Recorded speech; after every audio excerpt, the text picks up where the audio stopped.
Mensagem número 2, Cresçamos para o Bem, baseada numa passagem do Evangelho de João, capítulo 3, versículo 34, onde Jesus diz assim: Porque aquele que Deus enviou fala as palavras de Deus, pois não lhe dá Deus o Espírito por medida. E Emmanuel comenta: observa a munificência das concessões divinas por toda parte. Enquanto o homem raciona a distribuição desse ou daquele recurso, Deus não altera as suas leis de abundância. Anota na terra em torno de ti o sol magnificente nutrindo a vida em todas as direções, o ar puro e sem medida, a fonte que se dá sem reservas, tudo infinitamente doado a todos, tudo liberalmente repartido.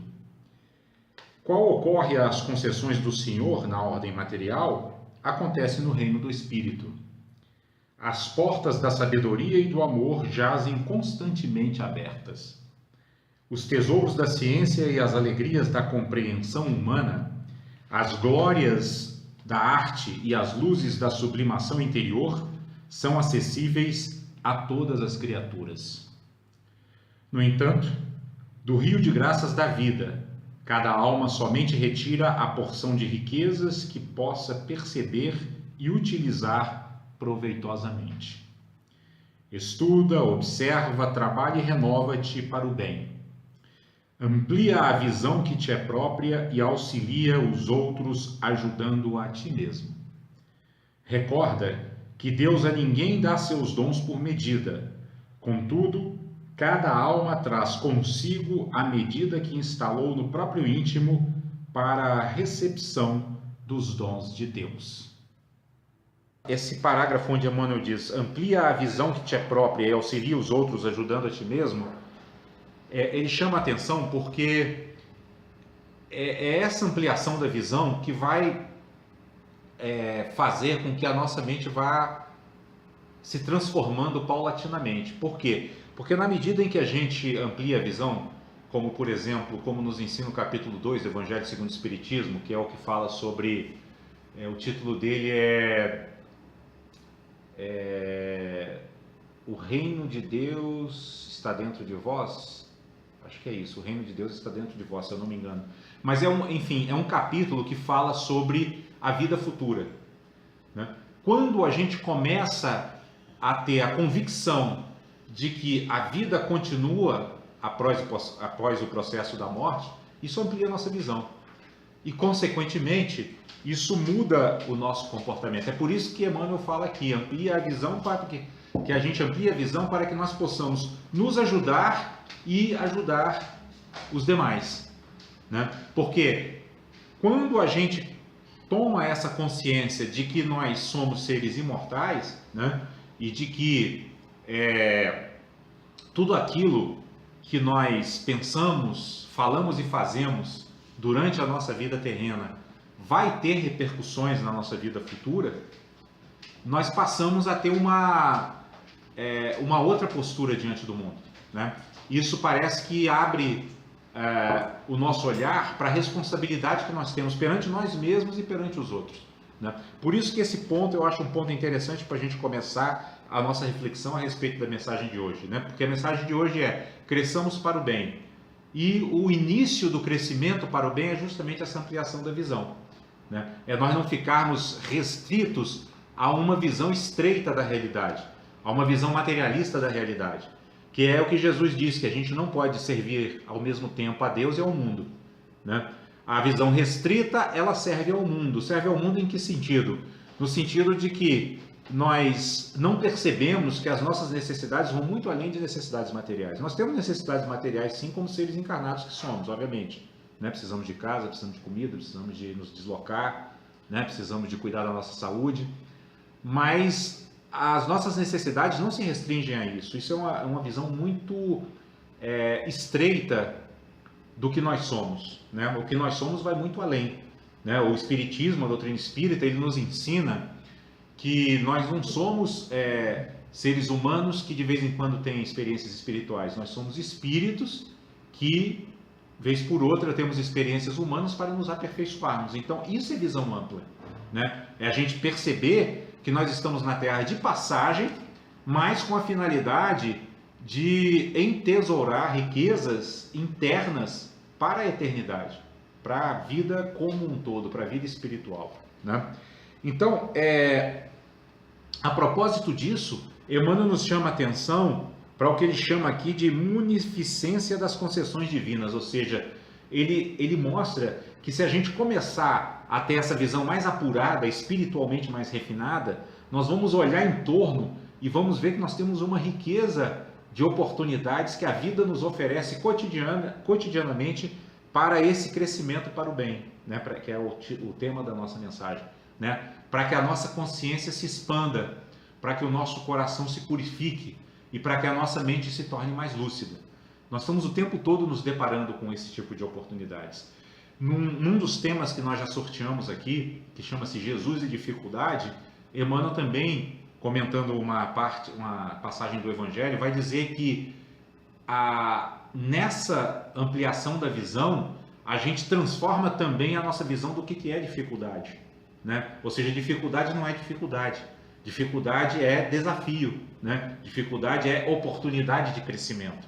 Olhar para determinados acontecimentos e determinadas situações como dificuldade é estar ainda preso à visão estreita, à visão materialista, né? Que, por exemplo, a pessoa adoece e ela considera que a doença se tornou uma dificuldade, quando o Espiritismo e a doutrina espírita nos ensinam que a doença, assim como qualquer outra situação de vida, mas, por exemplo, a doença, muitas vezes ela nos coloca na condição de ter que dar uma parada para refletir, de ter que dar uma parada para rever os rumos que nós estamos dando à nossa vida. Nós já vimos, a gente vê vários exemplos, né, na nossa própria convivência social, ou até à distância, né, através de relatos que aparecem na internet ou em livros, de pessoas que tiveram sua vida mudada, por exemplo, por acontecimentos desse tipo, né?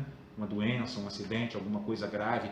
Ou seja, tiveram essa capacidade, essa habilidade de transformar a visão que olhava a dificuldade em uma visão que passa a ver um desafio. O desafio é sempre o quê? Uma oportunidade de crescimento. Então é para isso que Emmanuel está chamando a nossa atenção. Inclusive não só para o fato de que nós estamos cercados o tempo inteiro dessas oportunidades, mas que elas são dadas também de uma maneira abundante, né? A fonte da vida, que dentro da doutrina espírita e do cristianismo é chamada de Deus, ela é infinita, ela é ilimitada, não tem limites para ela, né? Nós estamos muito acostumados com a nossa mente ordinária a pensar sempre de uma forma como se as coisas se esgotassem, né? Tivessem um limite. De fato, no mundo material muitas coisas têm, inclusive nossa vida terrena, né? Nós sabemos que nós temos um limite, que esse limite é o momento da nossa morte. Mas quando nós ampliamos a nossa visão dentro dessa perspectiva, nós percebemos que realmente até a própria morte, o que morre é o corpo, não é a vida. A vida continua porque a vida ela está no espírito, ela não está no corpo.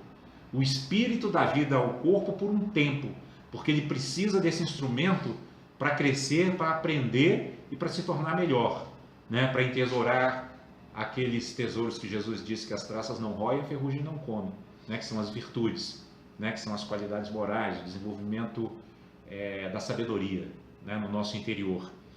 Então, a gente tem que migrar dessa visão limitada para essa visão de abundância, que hoje até algumas pessoas se apropriam desse ensinamento espiritual para aplicar esse princípio, por exemplo, no ganho de dinheiro, né? Pense em abundância e você será rico, você terá muito dinheiro, etc.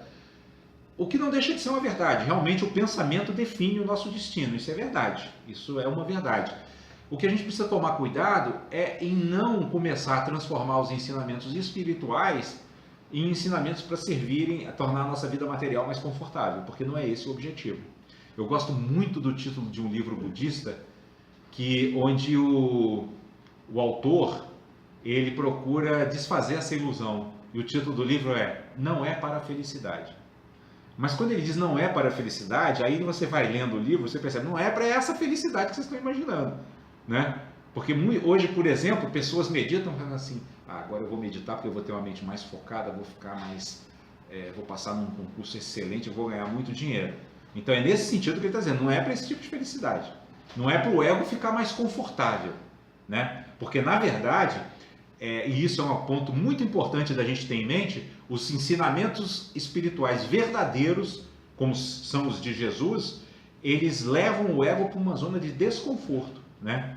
Eles questionam nossos valores egoístas, né? Nossos valores materiais, né? Quando a gente amplia a nossa visão, nós temos que pensar o seguinte, num primeiro momento, isso pode ser até assustador, né? Porque a gente está acostumado a pensar ali dentro de um mundo que, de uma certa forma, a gente acha que pode ter algum controle, né? Pode manter as coisas funcionando bem, etc. E às vezes consegue até manter funcionando bem por um tempo, mas os ensinamentos espirituais vão mostrar para nós que todas essas coisas são passageiras e que em algum momento a roda da vida gira. E quando ela girar, o que vai restar vai ser aquilo que a gente acumulou interiormente, né? Por isso que é bom a gente ter muita atenção para não começar a transformar os ensinamentos espirituais numa utilidade, né? Uma utilidade para resolver problemas mundanos, né? A função dos ensinamentos espirituais é que a gente transcenda essas tendências, né, de apego mundano que nós temos. Embora eles não condenem a felicidade terrena. Nenhum ensinamento espiritual condena a felicidade em família, né? Para você buscar ter uma situação confortável, um bom emprego. Mas o que eles ensinam é que tudo isso tem que ser direcionado para o crescimento espiritual, né? Que a gente não se apegue a isso, porque tudo isso é passageiro, né? Que a gente curta, se for o caso, os momentos de felicidade, que saiba também viver os momentos de tristeza com tranquilidade, com serenidade, mas que no fundo pegue tudo isso e forme um caldo que nos leve a avançar espiritualmente. Então a gente poderia dizer hoje, resumindo esse título da mensagem de hoje, Cresçamos para o Bem, que ela significa isso, crescer espiritualmente, crescer interiormente, cultivar as perfeições espirituais, paciência, desapego, sabedoria, né? Foco naquilo que é importante, né? No serviço a Deus e não ao mamon, e assim por diante.